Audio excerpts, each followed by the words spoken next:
My mom, who is just an amazing person. She took us to the forest, she took us to nature, and then she taught us to recognize plants. In fact, we spent considerable time in nature. After school, my two brothers and I would go to the forest, climb trees, and build huts. In fact, I spent my life in nature with my animals. At 7, I took my dog, a small backpack, and left home. And I spent a night in a cave. The Jura is full of caves. I didn't tell anyone, and I still remember. There were huge bats hanging from the ceiling, and it was the most beautiful expedition I've ever done in my life. Yeah, it was exhilarating. I had adrenaline. I had something. I was accomplishing something, and it was like in the books, and it was the beginning, actually. After that, for 10 years, I walked, I traveled, I did a lot of things around the world with almost no money in my pocket. I worked various odd jobs everywhere. Then, for a decade, I was a bit eccentric and just wanted to walk. While the neighbor, she was a biologist, the one below, she was studying medicine. And what does your daughter do? Well, she walks. So in fact, I didn't listen to the echo of society to identify myself. Then one day in 2000, I went on my first expedition. I leave and I tell everyone I'm going to cross the United States on the Pacific Crest Trail. According to the stories I've read from other people who've done this trek, it was the right time to leave. Except that every year it changes. And so the snow, there were too many agglomerations, it got too hot too quickly, and the snow was actually ready to avalanche. I committed, and by the time I realized it was too dangerous, it was already too late. I made a crossing on a north face with my ice axes and crampons. All of a sudden, I felt it start to shake, and I had an incredible reflex. It's to project myself forward. And just up top, there was a rocky promontory where I was able to protect myself. I told myself it would get cold and the snow would be solid enough to leave. And it lasted 6 days anyway, so it's long. That's why I got second-degree burns. My face was peeling like that. And during that trek, in fact, I came face to face with a grizzly. At the top of Lake Tao, I was in an open area. I decided to sleep under the stars because it was the full moon, precisely, and it was beautiful. I was tired. I put my tent on the ground without setting it up. I thought I'd throw my sleeping bag. I'm tired, and I get into my cozy sleeping bag, and I sleep. Suddenly, I turned over in the middle of the night. I move my feet like this. I feel like there's something bothering my feet, my legs. Suddenly, a little voice inside told me, "Sarah, something's not right." I got up with my arms back and sat down. I'm a bit gloomy, and I blink my eyes to focus. And in front of me, I have a bear. The bear, we wake up at the same time, and then I swear the bear. He is so scared. He had the same apprehension as me. We were like in a cartoon, and then he ran away, and we scared each other. He slept on my legs for a bit. It was cozy, warm, and good. I survived this first adventure, 4,260 kilometers in 4 months and 6 days, and I'm going home. I saw my little brother, who is my accomplice in all adventures, and I told him, listen, that was completely crazy. I told him, look, I want to. There is a map of Australia on my little coffee table. It's about 15,000 kilometers. I start in the center, going all around. You handle the supplies and logistics. I'm embarking on an expedition starting from Central Australia, traversing all the deserts and remote regions before returning to the heart of the continent. Alone, following no trek, no path, no road. And I have paper topographic maps, and so these topographic maps give me a sense where my next water will be. But in these desert regions, the points that are marked on the map are actually not more valid in nature. It's dry, semi-desert areas. Most of the time, I drank the cow's water. We call that, it's water reserves that are made by humans, where they put tracks and then they collect the water from the rainy season. Then the water remains stagnant with half of the cow's excrement and everyone survives. The local kangaroos, birds, parrots, and all the livestock, as well as myself, survive thanks to these waters. So I'm going to travel 14,000 kilometers over these 17 months. A very, very, very precise and very important event that happens during this expedition. After 3 months, I find myself on the Great Dividing Range, waterless. It's summer and dry, and I can't locate any water source. I go down into the Australian bush, into the forest. I see a kind of old farm with rusty tractors. There are piles of scrap metal everywhere.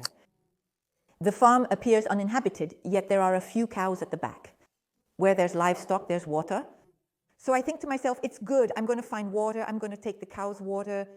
As I descend, I encounter a tattooed man holding a hunting rifle, catching me off guard. He asks, "What are you doing here?" And I stammer, "But I'm looking for water." He says, "You go behind the tank over there, you pass the tank and you take water. There's water and you get out." He was super clear. I set down my bag, grab my tanks, go behind and fill them up. And coming back, I notice there's a dog, and I notice he has a gun to kill this dog. And then I don't think I understand. I put my tanks, I steal the dog, and I run. So I have a 30-kilo bag on my back. Still, I run like that. He yells at me, "You will only have problems with this dog." And I find myself in the middle of the forest with a dog. And this is the beginning of the story of Joe, who became my travel companion. He accompanied me for 10,000 kilometers, and ultimately I brought him back to Switzerland. And he lived his little retirement in the Swiss Alps, giving lectures with me, going to sea. I took this dog everywhere, and it was actually a wild dog, half dingo, half they called it a red heeler. Our relationship was incredible all along. He often protected me, he often warned me of danger, he often showed me where to hunt, because I had to hunt during that time to feed myself. I ate monitor lizards, I ate parrot, I ate snake. These were my first steps in Australia. So I don't know this biodiversity, I don't know these animals, let alone the animals that can pose a problem to me, as there are many deadly snakes in those regions. And so I approach this nature in the same way. The way I approach the grizzlies, that I will approach later, the wolves in the Gobi Desert, where I will approach later the pumas in South America. That is to say, I don't see this as a problem. I've always approached nature with my heart. As I discuss in my last book, this heart-to-heart communication, that's it. That is to say, when you have love and you're not afraid, the animal will never attack you, never. Over time, I noticed my inner compass works. That is to say, I no longer need a compass. I know exactly where I'm going, what I'm doing, the direction to take continuously while sleeping close to the earth over long periods. Living close to the earth requires understanding. Through effort, we greatly strengthen all our senses and become much stronger. We perceive sounds that are nearby, distant, and very distant. With my hearing, I bring all these sounds closer, eliminating the distance between them. I manage to feel, I manage to perceive things, I manage to... In terms of smell now, at the present time, if there is water within 5 kilometers around, I can smell it in the air. So I have developed these sensations, these tools that we all have. I am similar to others, but spending time in nature has given me a unique perspective on things. And that's what I want to say today. I want to say that we all have these abilities. It's just that when we're out of our comfort zone, we're in a new environment, we absorb, we look, we try to understand, we look at the tracks on the ground, we look at the birds, why they leave the birds. Is there a danger? Where does it come from? What's going on? Now, by seeing a type of grass, a type of tree, I know that on that tree there is this type of bird. And I know that this type of bird does not go further than 5 kilometers around to find water. So I know that if I find this tree, I know there is water. There is no boundary between us and the animal kingdom, in fact. This first expedition, in fact, it revealed my life's mission. I understood that these transitions, in fact, of life between my life, that's why I say that my life's mission, it is very clear. It's to be this little bridge between humans and nature. Sometimes I'm with people, and other times I'm in nature for up to 2 months without getting up. And I'm an animal in the middle of a wild animal world, and I breathe with the earth. After these 17 months of expedition, in the end, there is my brother who is there. I have a small welcoming committee, and one might think there is some kind of incredible joy, and in fact, that's not the case. There is no sense of accomplishment. There is not that. There is actually a mourning that is happening, a kind of melancholy. I have to leave behind this magical life that I live every day close to the earth. I have to reintegrate my everyday life. It's very complicated. It took me time to reintroduce my life. I couldn't go out for coffee with my girlfriends, for instance. I absorbed all the noises to the maximum, like the chairs scraping on the floor, as if in nature. In fact, I had to put back layers that I had removed to survive in nature. I learned to put them back over the years. Above all, I realized there should be a period between the end of an expedition and resuming normal life. Now I take time to recover slowly on the spot instead of going back right away. Above all, the body can abruptly stop working after such an expedition. There is a lengthy recovery period that follows. It demands a lot of effort from the body after all, and so the body, it's my tool, so I take care of it. Afterwards, the expeditions followed one another. I took little brother Joel aside and I said to him, listen, you know what? I see a line that starts from Santiago, Chile, goes up the entire Andes range, passes through Bolivia and ends at Machu Picchu. And then he tells me, but you are completely crazy actually. And there began an incredible expedition where he had a very important position, since he will let me water and food every 18 miles. Because at the top of the mountain range, there is no water, there is no food, it's dry, it's desolate, there's a crazy wind. So I absolutely have to find water every evening. So he's going to make holes all over the mountain range. He's going to move forward. From the first to the last hole, it takes 6 months. I'll be 6 months behind, hoping to find the hole. If I don't, I can hold on for another day. Otherwise, it's over. And there's this connection between him and me that made me find all the holes, except for one where the mice had eaten the inside of the hole. And that's how our collaboration together continued. And then, after that expedition, something completely crazy happened. It's that I waited 2 years. I had to physically recover because it was very complicated. It was very physically hard. It was very cold, a lot of wind. And then 2 years later, an expedition that will take me 3 years, where I will walk from Siberia to Australia, going down Lake Baikal, passing through Mongolia, crossing the entire Gobi Desert, crossing China, Laos, Thailand, jumping on a cargo ship, arriving in Australia, and crossing Australia on foot. Then, after that expedition, I went to Tasmania. So there, a challenging expedition, since Tasmania is a small island south of Australia. It's the nearest land to Antarctica. Half the island is inhabited, with primary forest covering its western part. A primary forest is an untouched forest that has remained intact for hundreds of thousands of years. And so with the idea of finding the Tasmanian tiger, which is a tiger that has been extinct since 1936, I set off on foot taking samples. So every expedition always has a bit of a scientific side, so scientists use my approach. This expedition is led by Commonwealth Scientific and Industrial Research Organisation, the Australian Scientific Organisation for Biodiversity Protection. I took samples all along my expedition and I left for 3 months in this forest first. I came out alive, but I had a little mishap, the first mishap that had consequences, meaning I was on a ridge.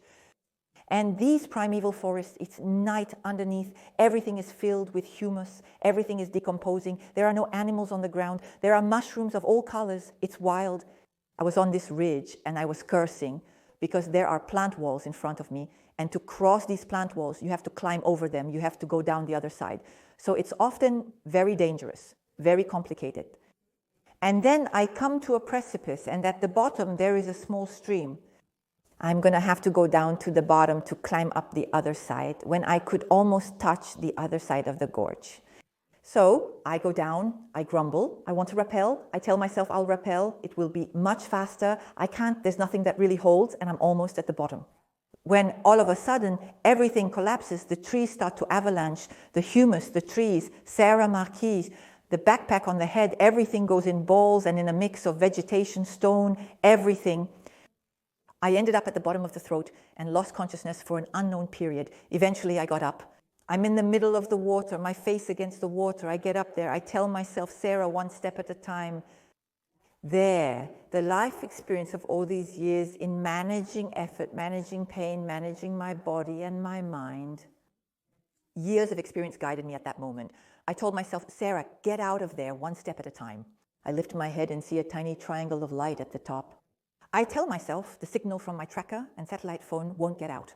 I can't use this red button to call for help. I must escape on my own. I stand up. With my 30-kilo bag on my back, I realize the entire left side of my body has stopped responding. And then I tell myself that I have a dislocated shoulder. It hurts so much, I tell myself that I have a dislocated shoulder. There's nothing left. The pain is so overwhelming. And that's how it is, stiff. And I'm going to have to crawl to be able to get out of there. Unknown to me then, I would need to do it for 3 days. It's proven, I'm getting out of it, it's proven that I have a broken shoulder. I have the humerus here, which broke clean, and I have a piece of bone hanging around there. After 3 days, I ended up being high enough to be able to call my expedition leader, who was in Switzerland. I reassured her before leaving, telling her not to worry, as I had never pressed the red button or triggered the rescue, and it would never happen. And at 2 a.m, she asked me what's going on. I told her, are you sitting down? She tells me, yes, listen, I fell, but it's okay, it's okay. but we're going to have to call a helicopter. It turned out that since I was under the canopy and there was no more for 3 months, we didn't trigger the official rescue.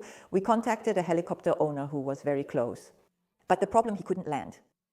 Because you need a flat and clear place to land, you can't land on a dense tree canopy. So it took me another 3 days to be able to reach a place that was clear. And that's where it's important. We need to understand as human beings that we are superwomen and supermen. We can do anything. It's just a matter of who is the captain of the ship. That's what's important. The strength we have inside is immeasurable. It has no limit.